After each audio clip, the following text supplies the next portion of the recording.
إلى زعماء وحكام أمتنا العربية نقول لكم من قلب المعركة التي تشاهدون ولا شك تفاصيلها عبر شاشاتكم، إننا لا نطالبكم بالتحرك لتدافعوا عن أطفال العروبة والإسلام في غزة من خلال تحريك جيوشكم ودباباتكم لا سمح الله، ولا أن تدافعوا عن أقدس مقدساتكم التي تنتهك فيها الحرمات من قبل شذاذ الآفاق خريجي معازل فيتو، ولا أن تغضبوا لشأن نبيكم صلى الله عليه وسلم في قلب مسراه ومعراجه إلى السماء. لا نطالبكم بذلك، فنحن أخذنا على عاتقنا كنس هذا الاحتلال وإساءة وجهه والقتال عن شرف أمتنا وديننا ومقدساتنا وأرضنا بما نمتلك من إمكاناتنا بين أيدينا، صنعناها من الصفر وبنيناها من المستحيل. ولكن هل وصل بكم الضعف والعجز أنكم لا تستطيعون تحريك سيارات الإغاثة والمساعدات الإنسانية إلى جزء؟ Abu Ubaidah atau yang juga dikenal dengan Abu Ubaidah ini merupakan nama samaran juru bicara Brigade Al-Qassam, yakni sayap militer Hamas. Belum ada yang tahu siapa nama asli Abu Ubaidah.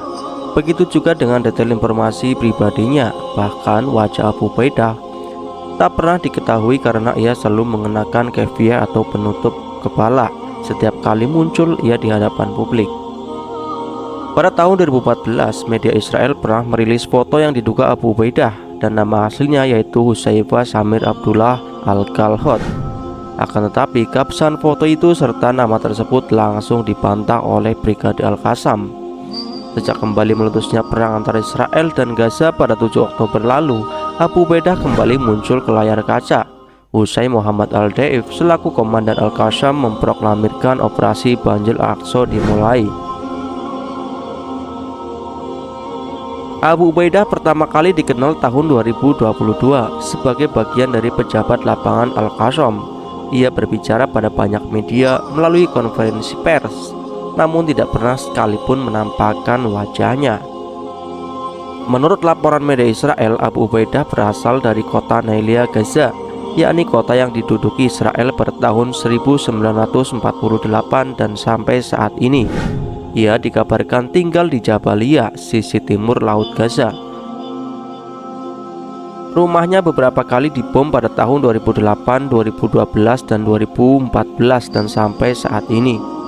Dalam perang tahun 2014, Abu Ubaidah mengumumkan penculikan tentara Israel yang bernama Shaul Aron saat konfrontasi darat. Sebelum perang tumpah pada tahun 2014, Abu Ubaidah pernah mempresentasikan tesis master berjudul Tanah Suci antara Yudaisme, Kristen, dan Islam di Universitas Islam dari Fakultas Dasar-Dasar Agama. Sebelumnya diketahui nama Abu Ubaidah viral usai dirinya membagikan pesan audio pada Sabtu 14 November 2023. Di pesan audio tersebut, Abu Ubaidah menyampaikan bahwa pasukan Al-Qassam aktif menyerang musuh serta menetralisir kendaraan mereka. Setidaknya ada 24 kendaraan musuh yang hancur.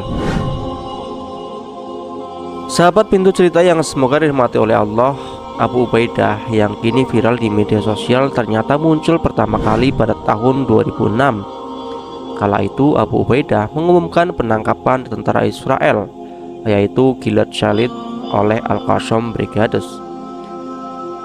Justru bukan di tahun 2023. Ternyata tahun 2006 itulah nama Abu Ubaidah dikenal sebagai sosok ikonik bagi rakyat Palestina hingga seluruh Timur Tengah dan dunia muslim.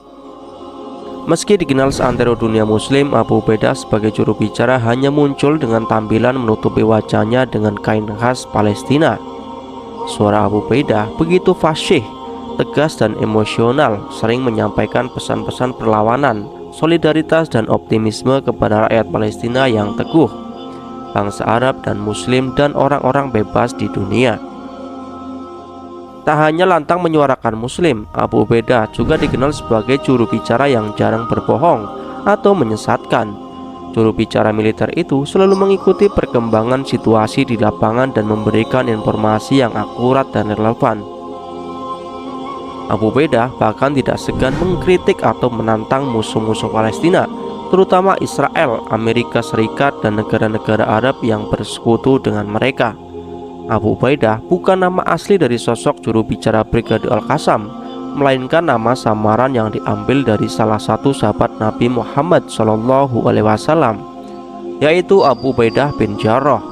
Di masa Nabi Muhammad SAW, Abu Ubaidah bin Jarrah terkenal sebagai panglima perang Yarmuk sekitar tahun 634 Masehi. Sahabat pintu cerita yang semoga dirahmati oleh Allah, Abu Ubaidah bin Jarrah adalah salah satu sahabat Nabi Muhammad dan termasuk dalam 10 orang yang dijanjikan masuk surga. Ia juga dikenal sebagai komandan tentara Rasyidin dan termasuk kandidat terkuat penerus Nabi Muhammad SAW bersama dengan Abu Bakar dan Umar bin Khattab. Selain ahli dalam peperangan, Abu Ubaidah bin Jarrah juga ahli dalam beberapa bidang dan diberi julukan kepercayaan umat.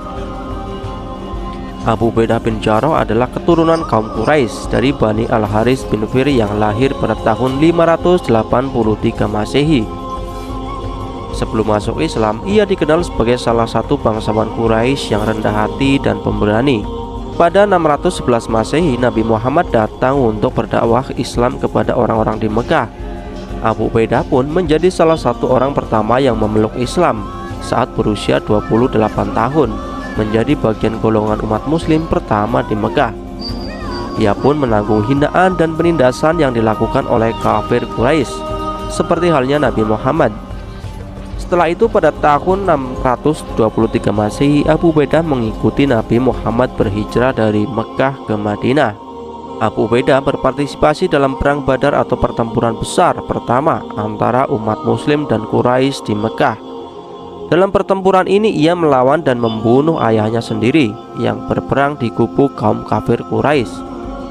Setelah itu ia terjun ke dalam perang Uhud, pertempuran Handak, dan turut terlibat dalam perjanjian Hudaybiyah pada tahun 628 Masehi. Pada 630 Masehi, ketika pasukan muslim menaklukkan Mekah dari 4 arah, Abu Ubaidah menjadi pemimpin salah satu divisi. Kala itu pasukan kaum muslimin pimpinan Abu Ubaidah bersama Nabi Muhammad SAW memasuki kota Mekah dari arah barat. Setelah itu ia terlibat dalam perang Hunain, penyerbuan Taif, dan perang Tabuk. Selepas pertempuran itu, beberapa perwakilan Kristen dari Arab Saudi tiba di Madinah. Mereka menunjukkan minat untuk masuk Islam. Para delegasi tersebut kemudian meminta Muhammad untuk mengirim seseorang yang bisa membimbing mereka. Nabi Muhammad pun lantas menunjuk Abu Ubaidah untuk membimbing mereka mengenai ajaran Islam. Ketika Nabi Muhammad SAW wafat pada 632 Masehi, terjadilah masalah suksesi yang menimbulkan perselisihan di antara umat muslim. Umar bin Khattab sempat meminta Abu Ubaidah untuk menyalonkan diri sebagai khalifah, namun ia menolaknya. Setelah itu Abu Ubaidah menjadi komandan tentara muslim dalam beberapa pertempuran dan peperang bersama Khalid bin Walid. Di bawah komando Khalid, mereka berhasil mengalahkan tentara Bizantium Romawi Timur pada 30 Juli 634 Masehi. Sahabat pintu cerita yang semoga dirahmati oleh Allah, setelah 1 minggu kemudian Abu Ubaidah bersama Khalid bergerak menuju Damaskus dan mengalahkan tentara Bizantium dalam pertempuran Yagusa pada pertengahan Agustus 634 Masehi. Sesampainya di Damaskus, pasukan muslim langsung mengepung kota, di mana Khalid memerintah Abu Ubaidah untuk mengepung gerbang Jabiyah Damaskus. Karena kalah, pasukan Bizantium diberi waktu untuk melakukan gencatan senjata selama 3 hari dan diizinkan pergi sejauh mungkin bersama keluarga dan harta mereka. Di era kekhalifahan Umar pada 22 Agustus 634 Masehi, Khalifah Abu Bakar wafat dan digantikan oleh Umar. Tidak berselang lama, Abu Ubaidah diangkat sebagai panglima perang. Dengan jabatan barunya itu, kiprah Abu Ubaidah di medan perang semakin menanjak. Seperti diketahui, ia segera menaklukkan Levant Tengah, terjun dalam pertempuran Emesa, dan mengalahkan tentara Bizantium dalam pertempuran kedua di Damaskus. Selain itu, Abu Ubaidah dan Khalid masih berdampingan dalam perang Yarmuk, penaklukan Yerusalem, mempertahankan Emesa, dan penaklukan Al-Jazirah. Pasca kemenangan dalam pertempuran-pertempuran tersebut, Abu Ubaidah mengirim Khalid dan Iyad ibnu Kham untuk merebut Edessa, Amida, Malatya, seluruh Armenia hingga Ararat dan menyerbu Anatolia Utara dan Tengah. Setelah itu, Umar bin Khattab menghentikan invasi untuk sementara waktu dan memerintahkan Abu Ubaidah yang telah ditunjuk menjadi gubernur Suriah untuk mengkonsolidasikan kekuasaannya di Suriah. Sahabat pintu cerita yang semua dirahmati oleh Allah, setelah Abu Ubaidah pindah ke Jabiyah di Suriah, ia terkena serangan wabah yang mematikan. Ia pun meninggal pada 639 Masehi. Dan penyebab meninggalnya Abu Ubaidah bin Jarrah adalah karena wabah taun. Sebelum meninggal, ia memberi wasiat kepada pasukannya untuk selalu mendirikan sholat, berpuasa Ramadan, bersedekah, dan melaksanakan ibadah haji dan umroh bagi yang mampu, serta untuk tetap bersatu dan saling mendukung. Abu Ubaidah bin Jarrah juga menunjuk Mu'ad bin Jabal sebagai penggantinya, dan jenazahnya kemudian dimakamkan di Deir ala Yordania. Dan warisan pada masa Walid bin Abdul Malik, dibangun sebuah masjid Damaskus hasil karya arsitek terkenal yang bernama Abu Ubaidah bin Jarrah. Masjid tersebut disebut dengan Masjid Agung Umayyah atau Masjid Umawi. Disebutkan bahwa Masjid Umayyah merupakan salah satu bangunan peninggalan peradaban Islam yang masih berdiri kokoh hingga kini dan menjadi salah satu situs sejarah yang penting bagi masyarakat dunia. Dan semasa hidupnya, Abu Ubaidah bin Jarrah terkenal sebagai sosok yang sangat sopan, rendah hati, dan paling baik akhlaknya. Ia juga merupakan sosok paling sederhana dibandingkan dengan beberapa sahabat Nabi Muhammad lainnya. Oleh karena itu, Abu Ubaidah bin Jarrah menjadi sahabat Nabi yang diberi julukan kepercayaan umat.